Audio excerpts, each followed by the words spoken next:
Welcome dear students, स्वागत है आप सभी का बोर्ड एग्जाम्स यूट्यूब चैनल पे। तो दोस्तों, इस वीडियो में मैं आपको कक्षा 10वीं मासिक परीक्षा माह अगस्त का कक्षा 10वीं का संस्कृत का पेपर बताने वाला हूं, इसलिए आपको इस वीडियो को कंप्लीट वॉच करना है। ये जो पेपर मैं आपको बता रहा हूं, ये 101% रियल पेपर आपका होने वाला है, इसलिए आपको वीडियो को कंप्लीट वॉच करना है।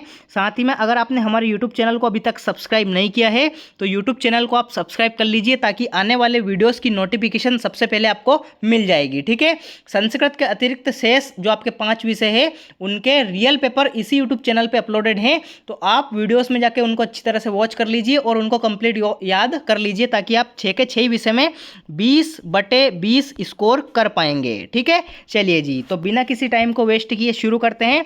कक्षा 10वीं मासिक परीक्षा माह अगस्त संस्कृत का पेपर, कुल मुद्रित पृष्ठों की संख्या पूर्णांक 20 और आपका जो समय रहने वाला है वो आपका 1 घंटा रहने वाला है। ये बिल्कुल रियल पेपर है, इसलिए आपको इसे अच्छी तरह से याद कर लेना है।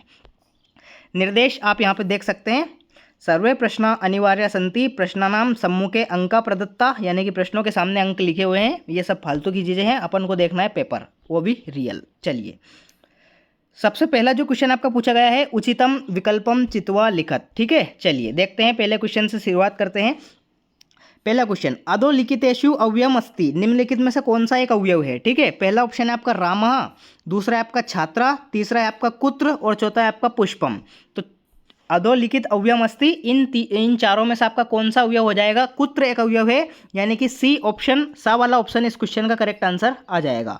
नेक्स्ट जो क्वेश्चन है आपका पूछा गया है, अधोलिखितेषु अवयम नास्ति, इस बार पूछा गया है इनमें से अवयव कौन नहीं है। ठीक है, मतलब 3 अवयव हैं और एक अवयव नहीं है।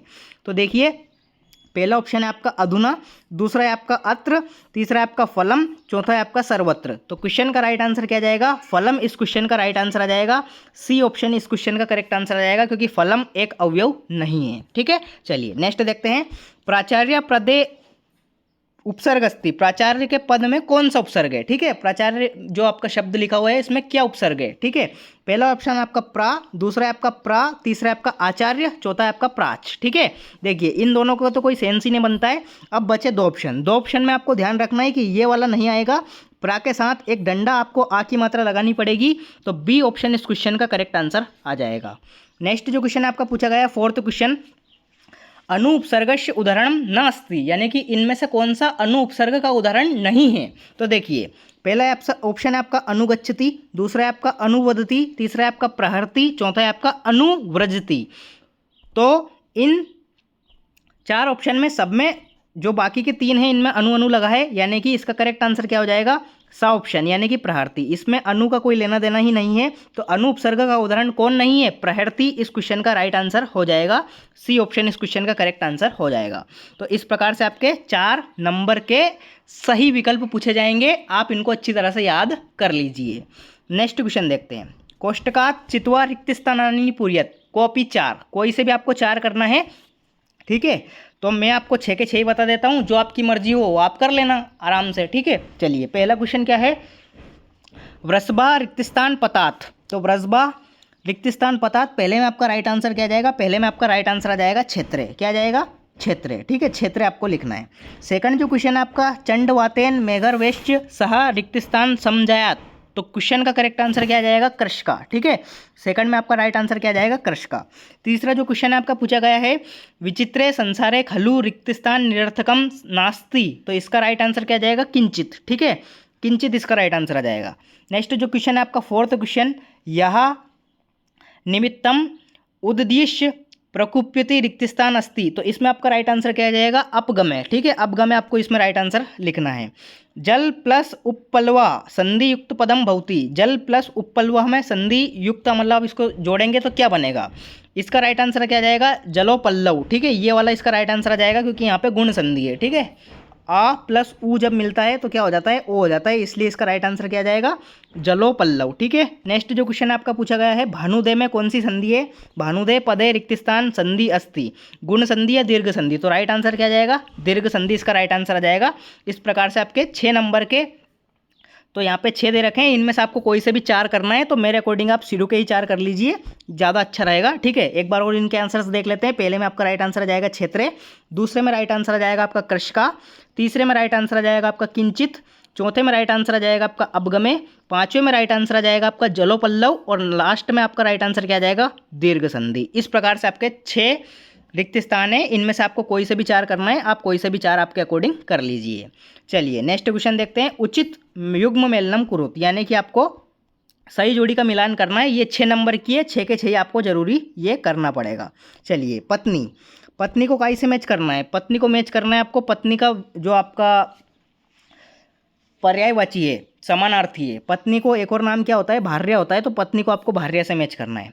पठती, पठती को आप काई से मैच करेंगे, पठती को मैच करना है आपको, पठती में कौन सा लकार है, पठती में लट लकार है, तो आपको लट लकार से मैच करना है। अपठत, अपठत में कौन सा पुरुष है, प्रथम पुरुष है, ठीक है, प्रथम पुरुष को आपको मैच करना है। भविष्यति, भविष्यति में कौन सा लकार है, लिट लकार है, इसके सामने ही दे रखा है, इसको आपको इससे मैच करना है। गच्छामी में कौन सी धातु है, गच्छामी में गम धातु है। और इंद्र, इंद्र का नाम क्या है, वासवा, ठीक है। इस प्रकार से आपके 6 मार्क्स की सही जोड़ी हो जाएगी। इसको आपको इस तरह से मैच करना है, आप इसको अच्छी तरह से याद कर लीजिए। नेक्स्ट क्वेश्चन देखते हैं, क्वेश्चन नंबर 4। एक पदेन उत्तरम लिखत, 6 मार्क्स के क्वेश्चन है, ठीक है, 6 के 6 आपको करना पड़ेगा। पहला क्वेश्चन क्या है, अत्र जीवितम कीदृशम जातम, तो अत्र जीवितम दुर्वहम जातम, ठीक है, दुर्वहम इसका राइट आंसर हो जाएगा, दुर्वहम, ठीक है, दुर्वहम। नेक्स्ट जो क्वेश्चन है आपको पूछा गया, क्रीडितुम इत्यस्मिन पदे प्रत्यय अस्ति, क्रीडितुम में कौन सा प्रत्यय है, तो क्रीडितुम में आपका तुमुन प्रत्यय है, क्या है, तुमुन, तुमुन प्रत्यय हो जाएगा। नेक्स्ट क्या है आपका टाप, टाप इत्यस्मिन प्रत्ययस्य उदाहरणम अस्ति, टाप प्रत्यय का आपको उदाहरण देना है, तो बाला क्या हो जाएगा, बाला, बाल धन टाप बाला होता है, तो बाला इसका राइट आंसर हो जाएगा। नेक्स्ट जो क्वेश्चन आपका पूछा गया है, पठित्वा इत्यस्मिन पदे प्रत्यय अस्ति, पठित्वा में कौन सा प्रत्यय है, तो पठित्व में आपका कत्वा प्रत्यय है, क्या है, कत्वा, ठीक है, कत्वा आपका राइट आंसर हो जाएगा। क्वेश्चन नंबर 5 पूछा गया आपका, वृषभा कुत्र पतात, तो क्षेत्रे क्या आ जाएगा, क्षेत्रे, ये आपका राइट आंसर हो जाएगा। 6th क्वेश्चन है आपका, केन संबंधेन वाल्मीकि लवकुशो गुरु, तो इसका राइट आंसर क्या लिखना है आपको, उपनयन उपदेशम, क्या लिखना है, उपनयन, उपनयन उपदेशम, ठीक है, उपनयन उपदेशम, ये इसका राइट आंसर आपको लिखना है, उपनयन उपदेशम, ये इसका करेक्ट आंसर हो जाएगा। तो इस प्रकार से आपके 6 नंबर के एक पदेन उत्तरम हो जाएंगे। नेक्स्ट क्वेश्चन देखते हैं। नेक्स्ट क्वेश्चन पूछा गया आपका, शुद्ध वाक्याम समक्षम आम, और अशुद्ध वाक्य के समक्ष में आपको ना लिखना है। चलिए देखते हैं इनको। पहला क्वेश्चन क्या है, अनुगच्छति इत्यस्मिन पदे अनुपसर्ग नास्ति, नहीं, ये तो गलत बात है, क्योंकि अनुगच्छति में अनुपसर्ग है, लेकिन यहाँ पे नास्ति लिखा है, इस वजह से इसका राइट आंसर क्या हो जाएगा, ना आपको लिखना है, ठीक है। नेक्स्ट क्वेश्चन आपका, निर्मलम शब्दस्य विलोम पदम समलम अस्ति, नहीं, गलत, ना आ जाएगा, ठीक है। सेकंड में भी आपका राइट आंसर क्या जाएगा, ना। थर्ड क्वेश्चन क्या है आपका, थर्ड क्वेश्चन आपका, उक्तवा पदस्य विलोम पदम श्रुत्वा अस्ति, बिल्कुल आम, ठीक है, सही बात है, आम इसका राइट आंसर आपको लिखना है। नेक्स्ट जो क्वेश्चन है, क्वेश्चन नंबर 4, क्रुद्धः कृषिवला इत्यस्य पदस्य विशेष पदनम अस्ति, बिल्कुल सही बात है, नहीं, विशेष पदम कदना नहीं है, इसका ये वाला हो जाएगा कृषि वाला, ठीक है, इसलिए इसका राइट आंसर क्या जाएगा, ना, इसका राइट आंसर आ जाएगा, ठीक है, ना, क्या जाएगा, ना। नेक्स्ट जो क्वेश्चन आपका पूछा गया है, प्राचार्य प्रदे प्रउपसर्ग अस्ति, नहीं, मैंने बताया था आपको कि प्र बड़ा वाला होता है, ये आ की मात्रा इसमें आती है, इसलिए इसका राइट आंसर क्या जाएगा, ना आ जाएगा। इस प्रकार से आपके कंप्लीट शुद्ध वाक्यम समक्षम आम और अशुद्ध वाक्य के समक्षम आपको ना लिखना था, यानी कि आम ना, इस प्रकार से आपके कंप्लीट हो जाएंगे। चलिए नेक्स्ट देखते हैं। क्वेश्चन नंबर 6 और क्वेश्चन नंबर 7 दो मार्क्स के क्वेश्चन है, इसको आपको रीड करना है और देन इनके आंसर्स मैं आपको बता दूंगा। चलिए क्वेश्चन नंबर 6 क्या है, माता सुरभि किमर्थम अश्रुणी मुंचति स्म, अथवा वाला क्वेश्चन क्या है, कस्मात् कारणात् महानगरेषु संसरणम कठिन वर्तते। 2 नंबर का क्वेश्चन है, आप इसको अच्छी तरह से रीड कर लीजिए, इनके आंसर्स मैं आपको अभी दिखाने वाला हूँ। क्वेश्चन नंबर 7 क्या है, बुद्धिमती केन उपेता पितृगृहम प्रतिचलिता, और राम लवकुशो कुत्र उपवेशितुम कथयति, ठीक है। ये आपके 6 और 7 क्वेश्चन है, क्वेश्चन नंबर 6 और क्वेश्चन नंबर 7, इसको आपको रीड कर लिया आपने। अब मैं इनके आंसर आपको दिखाने वाला हूँ। चलिए इनके आंसर्स अपन देख लेते हैं। देखिए क्वेश्चन नंबर 6 का राइट आंसर आपको देख लीजिए, माता सुरभि तम दुर्बलम वृषभम दृष्टवा आन्मुखी मुंचती स्म। ठीक है, ये आपका राइट आंसर हो जाएगा क्वेश्चन नंबर 6 में।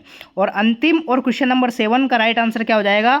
वृद्धिमती पुत्र द्वपता पितृगृहम प्रति चलिता। इस प्रकार से आपके कंप्लीट आंसर्स मैंने आपको दिखा दिए हैं और कंप्लीट रियल पेपर आपको दिखा दिया है। अगर आपको किसी भी प्रकार का डाउट है तो मुझे कमेंट सेक्शन में ज़रूर बताइए। और आपको क्या करना है, इस पेपर को आपको अच्छी तरह से याद कर लेना है क्योंकि ये रियल पेपर आपका होने वाला है।